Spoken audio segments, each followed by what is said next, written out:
Reggie here, your friendly neighborhood bodybuilder and comic book collector, and I want to welcome you to another one of my live streams. This is Comics Today. This is a show that I've been doing for several weeks now on Wednesday night at 7 p.m. Pacific time. And this show is really reserved for us to come together and talk about news and current events. And typically I have a special guest that joins me on this show, and we will have somewhat of a guest appearance on tonight's show as well. But we will spend a healthy amount of our time tonight talking about some news that broke just a few hours ago.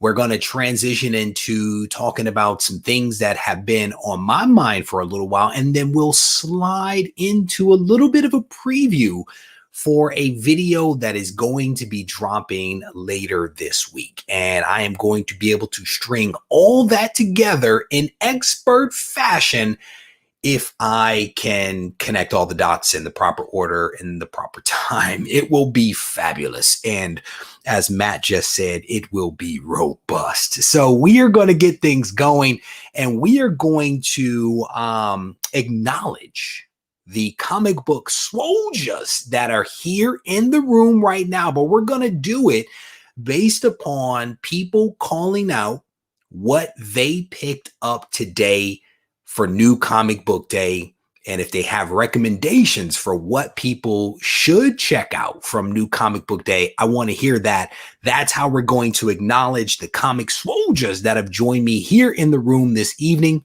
So if you hit the LCS today and you got some books and you read some books, throw it up in the chat so that I can see it. There's a super chat that popped in here as well. My man Wes, how you doing, brother? It is good to see you. He says, thank you, Reggie. For all your videos and live streams. They have helped me through so much with getting into collecting, and also inspired me to make my own channel. There you go. Well, thank you, Wes, for the kind words and for the super chat, brother. The inspiration and motivation is all yours, my friend. The thing about it, man, is that there's a lot of people that actually inspired me to start my channel.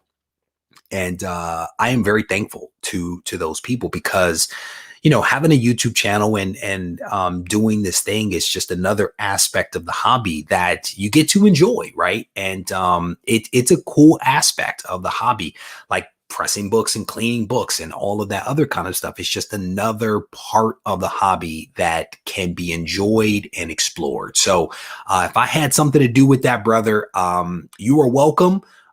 And the goal, of course, is for you to inspire the next person or the next set of people to start their YouTube channels or their podcast or whatever it is that they decide to do. So shout out to you, brother. And thank you for the kind words. I definitely appreciate it. So scrolling down to the bottom here, seeing what people picked up, and it is getting hard out there in the streets right now, man.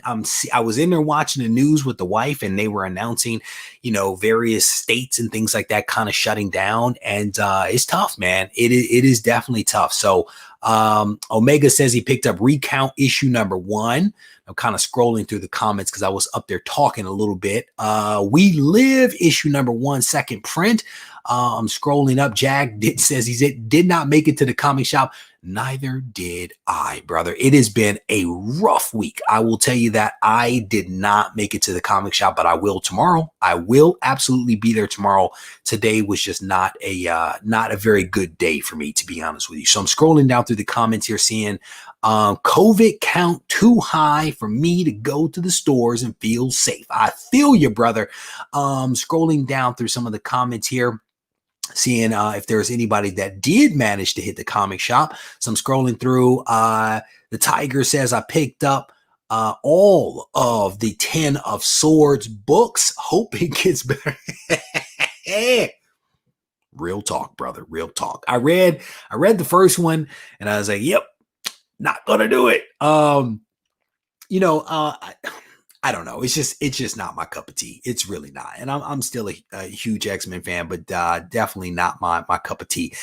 L. Smith says, had a very large haul, close to 40 comics, too many to name, but I did get Batman 103 with the Ghost Maker on the cover. There you go. That's what's up. Thank you for not putting all 40 books in there, brother. I appreciate that. I really do, because I try to like give it the old college try and try to read them. Oliver, how you doing, brother? It's good to see you scrolling down. I think with the Voldemort Sea of Sorrows issue number. I have not even heard of that. James, I have not even heard of that one.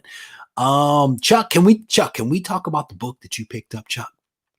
Oh, Chuck picked up some good stuff. I'll let him break the news. I don't want to ruin it. If he chooses to share here in the chat, Chuck picked up something. He told me about it like maybe a week ago, 2 weeks ago. I lose track of time. Showed me a photo of it today. I was immediately jealous of Chuck, and I did a thing. Chuck. I went to the eBays. I too have that book coming. I was reading your message, Chuck, and I was about to lead a video call of some senior people at my company, and I'm reading your message, and I'm like, you know what? I'm gonna go get this book. So I'm searching on the eBays as I am logging into my call, getting ready for my presentation. I spot the book and I flag it, and I'm like, I think, what is it? Save it. You do something where you can come back and look at it a little bit later. So I did that. I did my call. As soon as the call was over, I went back and I was like, you know what? I'm going to submit a bid. And I actually submitted the bid first. I submitted the bid, and then I went and did my call. I got off. The guy had countered my offer, and I ended up accepting his offer because I was going to buy the book no matter what. But if I could save myself a couple of bucks, that's what I was going to do. So I saved myself like $5. I was like, sold. But I got my book coming. Hopefully it shows up and looks as good as it did online. So James says he picked up Amazing Spider-Man 52, American Vampire issue number 2, and Doctor Who. Scrolling through, Jason says aloha. Scrolling through, oh, you checked that out, Tina? Tina said she's, so the very first interview that I did on the Behind the Blog podcast series for Go Collect was with my man Ariel. And Ariel has been a subscriber of the channel for quite some time. He is now a blogger for Go Collect and has been for maybe most of this year, if not longer. So we sat down, we did a really cool interview that was released recently. What's funny, Tina, is I recorded next week's episode. I recorded that today as well. And that is off to Go Collect for them to, do whatever wizardry that they do to make me look good and sound good. They are off doing that right now. So Bearded says, still digging the Go Collect show. I think Jerry is referring to the speculation video that I do for Go Collect. And I'll tell you, these guys at Go Collect, honestly, are really good partners. They really are good partners. And I say that today for a specific reason that I will not tell you why, because that news will be coming out very, very soon. So Chuck says the image is on Patreon. Is it on Discord as well? Is it on Discord? It is actually not. It is actually not a big book. And I will tell you now that Chuck is kind of talking about it, I'll say it. It is the platinum edition of Hardware issue number 1 from Milestone Comics, right? So you guys know I started reading the Milestone books again recently. So your Icon, your Hardware, your Static Shock, your Zombie, Blood Syndicate, all of that stuff. And it's in a box back behind me. I started reading it, and because I found it in the 100K collection, and I was like, you know what? There's some really cool books out here that I don't have. And that was the platinum books. Chuck got it and showed me all these, great pictures. And I was like, I want this book. And I actually was able to pick it up today for a very, very good price. So I'm very pleased about that. Let me see. I did not. Oh, you know what? I did see that, Oliver. I think it's a cool cover, man. If it's the one that I'm thinking of, I think that is a cool cover. I did not pick it up though. I did not pick it up. But I thought it was definitely a cool one. So, Ariel, got to figure out how to catch the interview. Yeah, you got to do it on the podcast, brother. If you download it from, the podcast is available on Spotify and also on Apple iTunes. So I think right now we have one interview with Ariel. We did one interview with Mike And then just today, I did an interview with Joe, and that will be released on Sunday night coming up. So a couple of really cool interviews. So you got to spell that with one G. Would I ever sell that AF-15? Absolutely. I would sell that AF-15 in a heartbeat. Scrolling through some of the comments here. Yep, there we go. The speculation. Well done, Doug. Well done. I'm scrolling down through the comments here. There was another comment. Doug, there is a link for the interview in today's description of Go Collect video. There you go. That's what's up. I'm glad you guys are so helpful, man. I got to tell you. Let me see what else you guys are talking about. Scrolling. All right, cool. So, we are so off track already. I mean, we are like off track. I was supposed to be connecting some dots, but as you guys probably can see there on screen from the description in the video now, Wonder Woman is going to be released here very soon. Now, what was crazy about Wonder Woman is that this Wonder Woman movie has been done for a while. And we are specifically talking about Wonder Woman 1984. This movie has been in the can, so to speak, for a while. The movie was originally scheduled to be released in December 1st of 2019. That's right, December 1st of 2019. It was moved forward to November of 2019. Then it was pushed back to June, then to August, then to October, and then it was then scheduled for December 25th, 2020. And people were expecting that the movie would again be delayed until 2021. But a couple of hours ago, it was announced that they are going to release this movie, and they are doing something that had been rumored for quite some time, right? We saw it with Bloodshot. We saw it with a few other movies for children in which they released the movies in theaters and also streaming at the same time. There were rumors that was how Wonder Woman was going to be released. The rumor swirled around and around that it was possibly just going to be streaming. Then it was theaters. Then it was both. Then it was just theaters. And so I think that they were going through a lot of negotiations to try to sort out how to actually release this movie, but to do it in a way that was aligned with what's happening with the current Voldemort situation, right? So theaters were closed. Then they were starting to open up, then they were at 50% capacity, and now things are starting to shut down. And I think that the leadership that is responsible for this movie is like, you know what? We need to get this movie out there. And so it was announced a couple of hours ago that Wonder Woman 1984 is releasing on HBO Max on Christmas Day. Now, that headline is somewhat misleading. It is somewhat misleading because it's actually being released in a few different places and in a few different ways. It is actually being released on Christmas Day in the US, in theaters that are open, as well as on HBO Max. It will be released internationally on December 16th. And so there is definitely a little bit of a stutter step. So December 16th, 2020, it will be released internationally. Come Christmas Day here in the US, we will be getting it on HBO Max and in theater. So if a theater is open, you can go check it out on Christmas Day and actually get the full experience of this movie. And so I am expecting this movie to be really, really awesome. I want to give you guys a couple of statistics here. The first Wonder Woman movie made $821 million, technically $822 million. That is a ton of money. The budget was somewhere between $120 and $150 million, but it grossed $822 million, which is a nice chunk of change. The second movie, Wonder Woman 1984, cost around $200 million to make. And I don't know what the expectations are for how much this movie is going to make, but my guess is that people are expecting it to make more than the first movie. So scrolling down through some of this stuff here, the highly anticipated superhero flick will be available on HBO Max streaming service for a month at no additional charge to subscribers in international markets where HBO Max isn't available.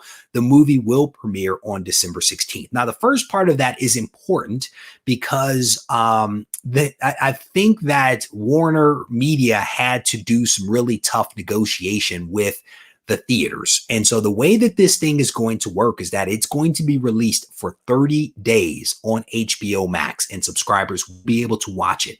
On day 31, it is being taken off of the streaming service. And I think it will only be available in theaters at that point. And then at some point down the road, I'm guessing it will come back to HBO Max. So you will have a short window of time in order to actually watch this thing on HBO Max before you'll have to wait some undisclosed amount of time at present to watch it again. So hopefully you'll be able to check it out during that time.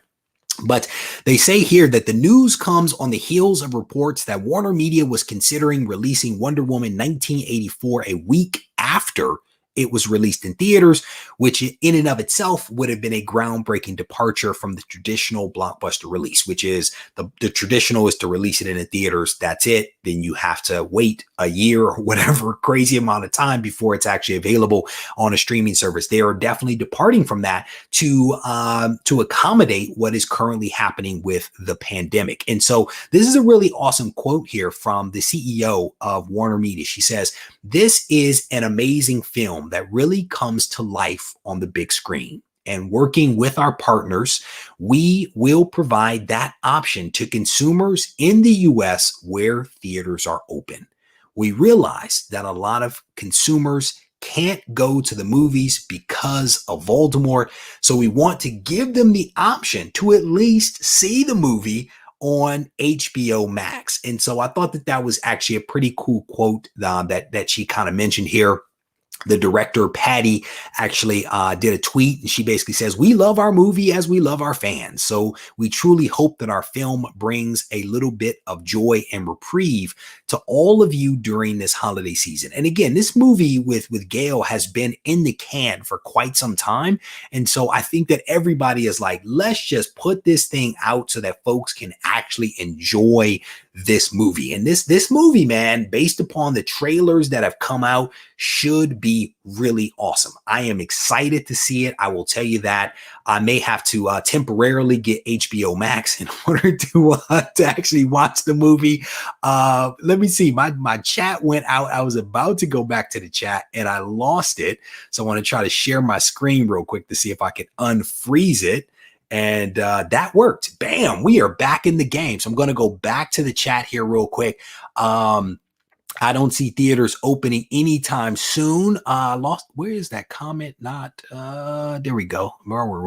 Ariel's here. He says, "I don't see theaters open anytime soon." What's crazy is that we were open. I do believe here in California, I think we were at like 50% capacity. But I don't know if they're shut down. I'm assuming that they are. You know, they did some weird stuff here in California where if a school was already open, that school can remain open, but no new schools can actually open. So they had these very interesting rules. Playgrounds are still open. Playgrounds just opened up on, I want to say November 14th. That's when, no, was it November 14th? It might have been November 14th when playgrounds actually opened up. Playgrounds are still open. So I don't know the local rules here. And I think it's going to be up to a lot of people to really be able to check it out locally to kind of see what's actually going on. So my man Joe says, "Hope I have a theater that I can go see it in. I have HBO Max, but nothing beats the big screen." And I think that's what a lot of people are saying, is that this is a movie. You heard that from the CEO. This is a movie that should be seen on the big screen so that you can fully enjoy that experience. And there is nothing like going to the theaters, man. If I didn't have young children, I like the thought of going to the theater, but I don't make it that often. Maybe if I was retired. Maybe if I was retired. So I'm scrolling down through the comments here. What is this? DC HBO Max versus Marvel Disney Plus 2021. It is going down in the streets, brother. It is definitely going down. Need a full diving to.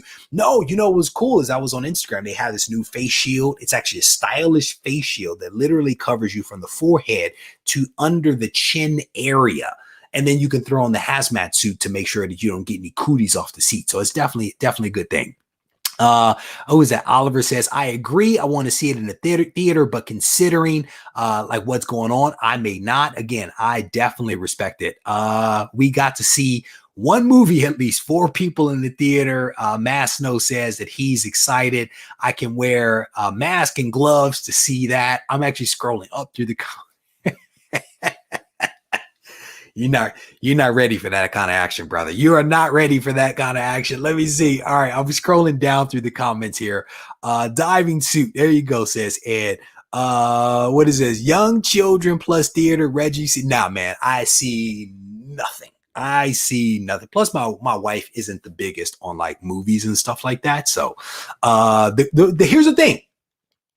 There have always been cooties on the seats. We know this. You don't touch anything in the theater. Don't touch it. Don't touch a thing. That's the problem with kids. Kids don't understand cooties. They touch everything. Then the hands go in the mouth. Then they want to kiss you on the mouth. And now everybody's sick. And it's like, you might as well just lick the seat. That's how I feel with kids. All right. So again, this movie, man, cost $200 million. That being Wonder Woman 1984. The first movie made 822. My guess is that they are hoping that this thing will rake in $1 billion. The challenge, of course, will be, is it even possible? Is it possible for them to even make that kind of money if a lot of people already have HBO Max? There's no additional charge. How do you gauge success if not by ticket sales? You know what I'm saying? Like if the vast majority of movie theaters in the United States are closed down or at reduced capacity, and everything with a movie is based upon the box office, how do you gauge success at that point? You know, you may have to change the metrics that are used to evaluate success. And I don't even know what that looks like. To be honest with you. So that'll definitely be part of the challenge. Merch, he says, merch, that's how they get some. True. But again, man, you look at all theaters are open, $821 million. That's box office. That's not merch. That's box office, right? Merch and everything else, the licensing, all that other stuff, that's icing on top of a very delicious cake. At this point, the question becomes, can they even get to 822 million off of what? Like, I don't even know. I don't know how you measure that, you know? Scrolling through, Almighty Liger King, I'm not putting that on there. HBO Max is going to eat into the box office. And that's why I think there was this back and forth negotiation and between, Warner Media and, the AMCs of the world. I think there was a lot of debate and discussion around that. And I want to say that as I was reading these various articles that were out there, my impression was that the Warner Media was going to take a smaller percentage of the pie than they normally do in an attempt to offset the potential losses from the HBO Max move for the theaters. It seemed like they were saying, look, we're going to do this. And if to get you on board, AMC, if we have to take less money from the box office, we're willing to do that. That seemed to be what I was getting from the various articles that I was reading. But you guys know this, sometimes the details in an article, especially about a movie, can be so nuanced that you might miss the point. But that was the general impression that I was left with as I scanned various articles on this topic. But again, it's going to be very interesting to see how this is actually going to play out. Young Matthew says, what theaters should do is build. Young Matthew, do you even know what a drive-through theater is? One of the first, one of the, no, one of the last movies that I watched at a drive-in theater was the original Batman movie. I remember going to see Batman movie and Ghostbusters at the drive-in theater. Those were some of the last few movies that I actually saw. So I missed theater releases. There you go. I'm scrolling up through the comments here. There you go. There, man, tell me about it. Tell me about it. Gail, on the big screen. There is a drive-in theater about 10 miles from my house. We get to go one or two a year. I can't even tell you the last time I actually saw a drive-in movie theater. I'll be honest with you. And I've lived in several states. I cannot remember the last time that I actually saw one. So AMC has enough money to survive through February, says Comic Hunter. I actually saw Dark Knight Rises in a pop-up drive-through this summer. That's what's up. That's what's up. All right. So what is this? We got like 2 drive-in theaters in PR. Very nice. Very nice. You guys are hilarious tonight. I have one about 45 minutes away, says Ariel. Maybe they're only on the East Coast. I don't know. So I have not seen one in a very long time, but I am excited about the fact that this movie is actually going to be coming out. I'm definitely pumped about that. So I think it's going to be a really cool movie. The first movie of Wonder Woman, I thoroughly enjoyed, right? So this whole thing about the Wonder Woman movie coming out, and something else that I'll tell you about in a second, had me thinking a lot about movies, right? And I just did this interview with Joe, and Joe is one of the bloggers that wrote a blog post recently on the Century. And we were having this robust conversation about movies and Kevin Feige and the successes that have been realized with the MCU. And this has just been a topic that I've been thinking about and talking with people about for like the last week or so. And so this has just been something that's been on my mind. So I actually pulled up this chart for you guys because I thought that this was actually a good chart to reference. This chart actually shows here the highest grossing film franchises and series worldwide as of April 2020. And this thing is in the billions of dollars. But what you can see here at the very high end of this graph is the Marvel Cinematic Universe. And you can see very, very easily that the franchise has brought in basically 22 almost $23 billion. And you can see the average revenue per series is almost $1 billion per. The highest grossing film in the series is $2.8 billion. This is by far one of the most, let me restate. It is by far the most successful franchise in history. And you can kind of see next up is Star Wars at about 10 billion. Next up is Harry Potter, the Avengers, which technically probably should be back over there, maybe. Spider-Man is in here. This isn't the greatest chart. There was another chart that I was, or data set that I was looking at before that had these grouped a little bit better. But this chart, the way that it looks, I think it makes it relatively easy for people to be able to understand and embrace what I'm describing here, which is the overwhelming success of the MCU and what Kevin Feige has actually been able to accomplish over the last decade or so with these 22 or so 23 movies that they've basically been putting out. And this right here, what we're talking about was also a topic of discussion between myself and the founder and CEO of Boom Studios. He and I actually sat down recently for a very long conversation, and it was a fun conversation. We literally spoke for about an hour in the recorded session, but probably 20 minutes even before we even turned on the camera, just having a great conversation. And this, I want to play a clip for you. A little snippet of my conversation with Ross. And I'm doing this for a couple of reasons, which I'll explain on the other side, but I think that you guys may enjoy this clip. I'm excited about it. Now, the other thing that's different about Marvel is typically there's a producer who's producing the movie and they report to the studio. And the producer might think one thing and the studio thinks something else. I mean, just imagine sometimes picking a restaurant with your best friend is impossible, right? And that's your best friend. So imagine trying to make a movie with somebody that you really only know professionally. And maybe they don't like science fiction as much as you do, or maybe they like action more. It's very hard.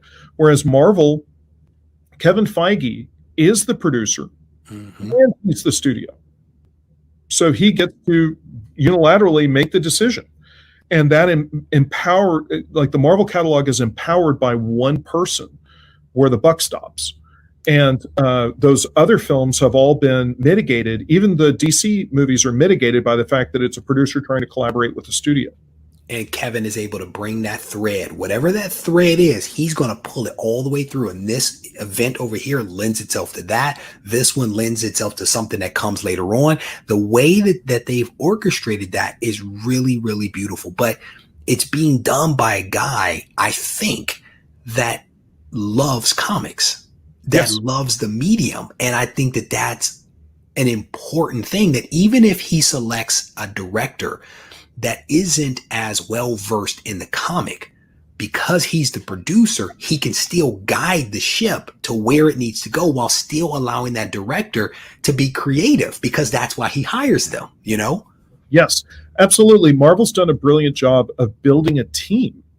And so we, at Boom, we have a lot of people that worked at Marvel that will come through on the cinematic side, that will come meet with us. Like, I'm a storyboard artist and now I want to direct my own movie. And so I'm not, Marvel's not ready for me to direct for them. Maybe I can find a project at Boom and I can direct them. And so I would always ask them all these questions about the process. And, like, I'll give you a tidbit here. So this is real insider trading. So the truth is that I am not wearing the same shirt as I was in that interview. It's actually a different shirt. I freaked out for a minute. I was like, is that the same shirt? It is not. So that is a little bit of a tease for the interview with Ross that will be coming out tomorrow at 3:30 p.m. Pacific time. And I forgot to put my little note up here on the screen. But he and I, over the course of this hour recording, spoke about a lot of stuff. And I wanted to just give you guys a little bit of a preview of the knowledge bombs that Ross was dropping on me over the course of that interview. And to the point that Matt Woods just made, Ross is no joke. This guy is no joke, right? He is actively involved in engaging the comic book community on all levels, right? He just recently started his own YouTube page, and so he's putting out content now. And so the guy is aggressively going at it. And it is something that, to Matt's point, is very reminiscent of a younger Todd McFarlane. And look how that turned out. When you think about the next greatest publishing company, Boom Studios has to come to mind. It really does, because they are doing some amazing stuff. But getting back to the task at hand here, in this interview, Ross was able to help me to better understand why it is that Marvel Studios is so successful. It is not by accident. It is because they have a beautiful formula and system that is set up that actually positions people for success. It's really beautiful. And I'm not going to tell you what it is, because I want you to watch this interview when it comes out tomorrow. But when you start to compare the success of Marvel, right, as illustrated by this chart right here, to all of the other franchises. And the way to think about the franchise is that it's not necessarily a single movie. It is a series of movies that, are under an umbrella, if you will. When you think about the space that the MCU has created for itself versus these other franchises, you have to start asking yourself, why is this the case? How have they been this successful? And to some degree or another, Ross actually helps us to understand why it is that the MCU has been as successful as they have been. At least he provides us with one element of that formula. So One thing that I want to do, Master Blaster said, this is fantastic. I'm going to tell you right now, this dude kept dropping so many like mind bombs on me where I was like, during the interview, there were so many things that I wanted to follow up on that I couldn't follow up on because we had already talked for so long. That I was like, I just gotta let that one go. And here's another one. Oh, I gotta let that one go, right? So I didn't cut it off too soon, brother. But to the point of Almighty Liger King, it is called a cliffhanger. It is called a tune in next time and check it all out. And again, the guy, man, I really, really enjoy chatting with him. And I have a feeling that potentially it will not be the last time that we speak. At least I hope that it is not. I'm going to go back to the chat here in a hot second, but I want to do something really quickly. For those that have been wondering what is going on with the Go Collect giveaway book for this week, you are now watching the video in which I am going to show you, well, you've technically already seen the book, but I'm going to give you the phrase for this week's giveaway. But the book is this one right here. It is Nellie the Nurse, issue number 10. This is from 1947. This is a timely comic from 1947. It is a 3.0 with off-white pages. It is a really, really cool book. And this book could be someone's this coming Sunday night at 7:30 p.m. Pacific time. Now, I will tell you that I'm going to throw the phrase up here on the screen so that you guys can actually see this. The phrase is Jack Russell. So you may say, well, why is the phrase Jack Russell? I think I may have told some people this. My dog, the dog that I had most recently as an adult, her name was Penelope, or Nellie for short, and she was a Jack Russell Terrier. So the phrase for this week is Jack Russell, after Nellie the Nurse, issue number 10. So all you have to do is head over to the community page, find the post in which I'm actually talking about this book, click the link, open it up, go to MailChimp, plug in 3 pieces of information. 2 of them are for you. One of them is the phrase that is on the screen right now. And then you are in the running for this week's Go Collect giveaway. There you go. So I'm going to go back to the chat. Quest Dog is like golden age goodness. Yes, indeed. Yes, indeed. So do I. I kept saying to people that I wanted a pack of Jacks. I wanted a pack of Jacks because for whatever reason, I felt like I would be unstoppable with a pack of Jacks. Oh my goodness.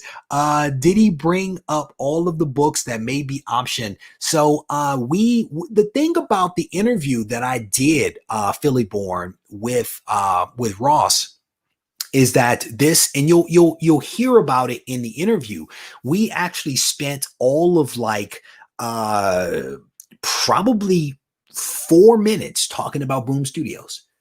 We literally spent 4 minutes or 5 minutes maybe talking about Boom Studios. We came together as comic book collectors and comic book readers. That was the focus of our chat. This guy is a comic book collector and fan. Now, I will tell you, we do talk about speculation. We talk about several different things, but it's in the context of what you see on the screen right now, right? So we talked about why comics like the Micronauts and ROM are insanely undervalued. And so that is the construct through which we came together and had this wonderful conversation. And at various points, Boom came up because it was a natural, organic kind of conversation. So I think that Ross has been on several other shows on those other channels. He may be talking about the things that Boom is doing. We came together to talk about just comics, man. And I think it was a really cool interview. I think that folks will actually enjoy it. So I'm hoping that folks will be able to check it out. So you have an awesome dog. You have an awesome comic book dog over there. I enjoy the photos of him hanging out in the comic book room. So I'm scrolling down through the comments here, seeing what else you guys are talking about. Let me scroll up because I was already at the bottom. So I answered that question for Philly Born. Oliver says, I love Jack Russell. So do I. There you go. Reggie, that book is too old for you. Alex, the comic hoarder, my man, it is good to see you, brother. It is definitely good to see you. This guy he puts up some good stuff on the Instagram. Makes me jelly when I see some of his stuff that he puts up. Some golden stuff, man. And again, what's cool about the Go Collect relationship is that I'm able to go out and buy some really, really cool books. So to answer the question, I think you saw that full interview is coming out with Regie, coming out tomorrow at 3:30 p.m. Pacific time. It is a long interview. And as I talked about on the Ready, Set, Go preview show, you know, if you have some yard work to do, if you go for a run, Alex the comic hoarder, if you have some tasks, some bagging and boarding that you need to do in the comic book room, you get yourself set up. You get ready for your activity. You hit the play button and you engage in your activity because it is a long interview. What I did do in this interview to kind of help you guys out is I actually, in the description, I put links so that you can actually jump to the various sections of the interview. The challenge, of course, is that there was so much that we covered. We covered so much over the course of this interview that I would have almost, to really capture it all, I would have basically had to put these links every like 2 minutes because we hit so many different things and he was dropping all these mind bombs that it was like, I did the best that I could, right? So again, my hope is that you guys will sit down and be able to listen to this interview and really enjoy it because I think that there's really, really some good stuff. So I'm gonna scroll back down to the bottom here, see what you guys are talking about. But sweet, I can listen to the interview while I roof. There you go. There you go, man. What is this? I'm cool with long interviews. There you go, man. And I think it's a really good one again, because we talk about so many different topics. So I'm actually going to wrap this one up. This is a relatively short live stream, and partly in all transparency and honesty, it has been a really, really rough week for me. It's been tough. It's been tough. But we're going to persevere. We're going to get through it all. I'm going to go in here and spend a little bit of time with the wife, and then I'm going to try to grade some books here for you guys. I may actually go live at some point tomorrow. And I actually went live. I would think it was yesterday. I want to say it was yesterday on Twitch. And I actually showed some of the books that are going to be available at GarageCon. And I didn't hit the right button. So it was only available for Twitch, and it was supposed to have been recorded for YouTube and then released. Didn't hit the right button. So that was on me. So I may actually go live again tomorrow on YouTube to show you guys some of the cool books that will be available at GarageCon should people choose to show up for GarageCon. There's a lot of stuff that's going to be available. So Jerry, I hope that you can actually make it, brother. It would be awesome. My man Tommy, how you doing, brother? It is good to see you. Yes, sir. You indeed have had a difficult time, but I have a feeling that things are going to continue getting better for you, my man. All right. With that said, I am going to wrap this thing up. If you guys need to reach out to me, feel free to do so in one of two ways: on Instagram at Regie Collects, or you can send me an email to Regie@RegieCollects.com. And one last reminder that last week's book of the X-Men 266, that book has already been mailed off. So we literally have no books that are on hand right now outside of Nellie the Nurse, which one of you can actually pick up at some point this week if you head over and head to the community tab and have some good luck, like my man Rush Diehard up in Canada. Take care, be well, and if you need me, I am not too hard to find.